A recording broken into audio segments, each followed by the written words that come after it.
Why don't you give me a sign, like the sea that leaves a trail along that shore? It's not your problem, it's mine. Everybody thinks that I'm okay. Sometimes I think I am too. I'm on the outside looking in, I'm waiting for the shockwaves to begin. Oh, won't you let me hold you for one time? Just a rainy day in a London cafe, a London cafe. So give me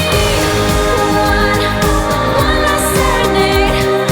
Say to me, or swear at me till the night turns into day. And it was a shame when daylight faded, because we didn't notice at all.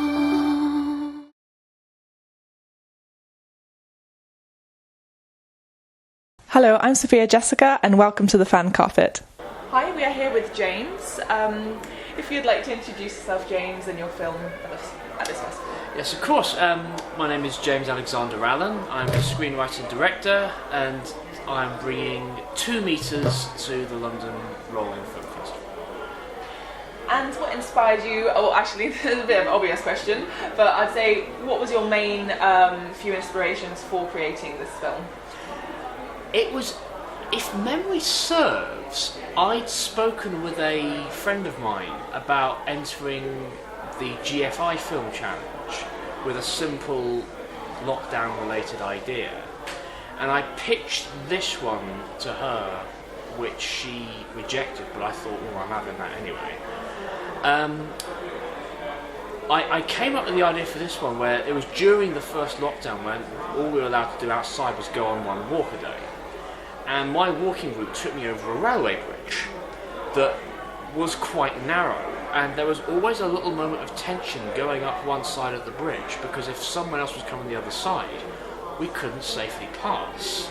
And it was at the time where we didn't know about how COVID was passed on and that kind of thing, so we were taking no risks. And if you saw someone coming the other way, you just had to back down. And so there was always a little element of tension, and I thought there is a potential for some real humour here if you get 2 people who are just stubborn and won't back down, because that's something that drives me mad, particularly in the film business, people that won't back down on something and won't compromise. So I thought we decided not to shoot it on the bridge just because of the logistical nightmare, but Safety. Yeah. as it so happened, my DP, Jakob Golis, brilliant DP, I recommend him to anyone. He was just walking around Brighton, and it was a few days before we were about to shoot. We were just sorting out the PLI, and he just messaged me and said, I just found this alley, what do you think? And I looked at it and I was like, well, that's a million times better than any of the locations that I was looking at. And so I just said, right, we'll do it there. Wonderful. So you drew it from your own personal experience as well as obviously the general lockdown rules. And so you directed, wrote and acted. Yes, that ended up... I didn't originally intend to act in it, but I knew I wanted a gag in the film where the tape measure was flung out like a sort of Assassin's Creed blade. And real tape measures don't do that, so I had to do it backwards. And every time I retracted the tape measure, it sliced a chunk out of my hand. And I thought, I really can't ask any of my actor friends to do that because I'll be burning a bridge. And so I thought I'll do that myself. As it happened on the day, I think in one of the shots we use in the film, I did properly rip a chunk out of this thumb. And yeah, in fact, I don't know if I've got it with me still, but oh yes, I do. That was what my thumb looked like, and yeah, I don't know if you can see the blood all over the napkin on there, but yes. So it was sort of self-sacrificing for this, yes. for this movie. More or less. But hopefully you were happy with it, and you got a great response from the audience. Oh, yeah, I was delighted. Yes, it's one of those things where there's always a little moment in post where it doesn't look like it's going to be what you had in mind. And then with this one, it just all really clicked in the end, and I just thought, yeah, this is kind of what I wanted it to be in the end. So yeah, and I always love hearing people's reaction to certain moments of it, because there's certain beats where I was really kind of cautious about the timing, and so it always. Like a relief. Yeah, it's a relief when I hear people respond to that. Absolutely. And were there any moments where you didn't expect to get a laugh and then people laughed, or vice versa? I think there was this time. Yeah. There was a moment, but there was a moment where I feel people kind of got ahead of it a little bit and anticipated the payoff coming, which was really nice. And your acting in this film, I actually personally really enjoyed it. I found it very entertaining, and I loved the eyebrow sort of expressions. And I find it very hard to conceal my expressions in real life. I tend to have very over the top expressions of everything, and so that came a bit naturally. A little bit, yes. I have to also hand it to Wayne Livicic, who is also here somewhere in a black suit on today of all days. And warm weather today. Yes, he's been my kind of partner in crime for a few years. Of most of the projects that I've made, I've shot with him, and it was a thing as well because he didn't have an easy part, and I was asking a lot of him to just sort of kind of be the straighter, less absurd of the two of us almost. And he really stepped up and threw himself in 100%. So yeah, I have to hand it to him. Also, he's not here today, but Adam House is the composer for the film, and he was key to a lot of the timing, which is so important in comedy. And he worked so hard and so quickly to get that sorted out with the music as well, so I have to hand it to him as well. Oh no, well that's great. I think you all did very well. And lastly, because in this film festival it had to be 12 minutes as a short or under, did you have to edit any bits out, or did you naturally make it to that? No. It was normally what I tend to like to do is I don't like to turn up to a set without more or less knowing what the film will look like before it's shot. I don't like to go to a set and not and be experimenting and be going, ooh, I wonder if that will look there, that kind of. I like to have it all sewn in advance. And yeah, I think with this film, it's probably out of everything I've done, the least has changed from beginning to end. I'm trying to think if there was any bits that we've deleted.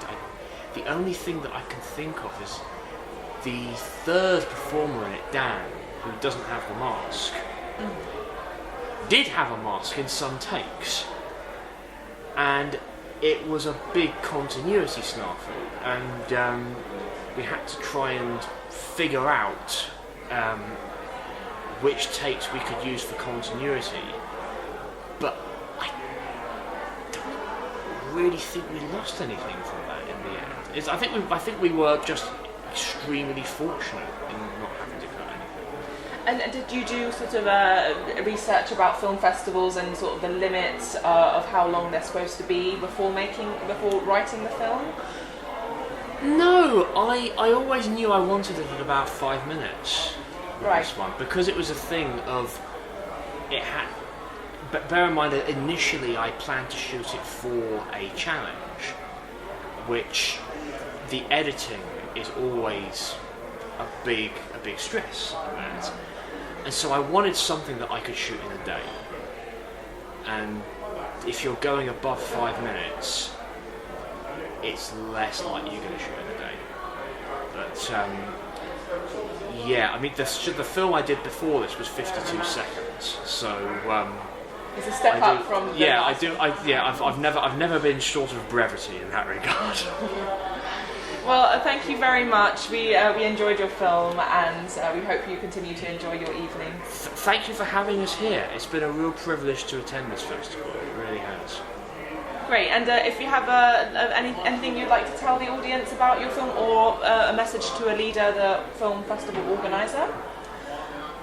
Honestly, in recent weeks, I've been made aware of like the importance of communication and presence at film festivals, and that's not something that, especially over lockdown, it's something that people kind of sidestepped a little bit. I know that during lockdown I would be just spamming festivals full of laurels because I knew there was no chance I could get to any of them. And now that that's not so much the case now, I think it's really important that a leader and people like her are really pushing so hard for the in-person experience, because it is a thing that I think when you're showing a short film like this, you are showing a bit of yourself, and the festival deserves all of you, really, if you're going to be there. So I really appreciate what Leah's done in A, bring us all together, and B, in this regard, to see it on a big cinema screen, because that has been a new one for me. I've not actually had the privilege of seeing a film that I directed on a screen like view before. So Major this has screen. been, yes, it's been a wonderful experience with that, and I'm massively grateful to Alida and everyone at London Rolling Film Festival. Thank you for watching The Fan Carpet. Please follow us on Facebook, Twitter and Instagram for more content next time.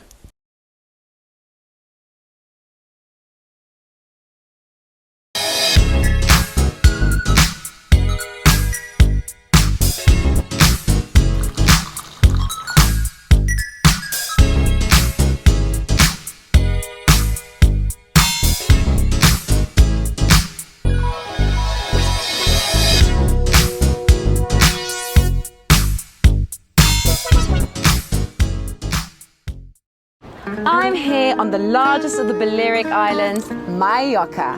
With the turquoise waters of the Mediterranean Sea, beautiful mountainous landscape, the thriving city of Palma, quaint little market towns, a growing number of luxury hotels, it's no surprise that the likes of Audrey Hepburn and Elizabeth Taylor like to holiday here. So come and join me as I take you round Mallorca.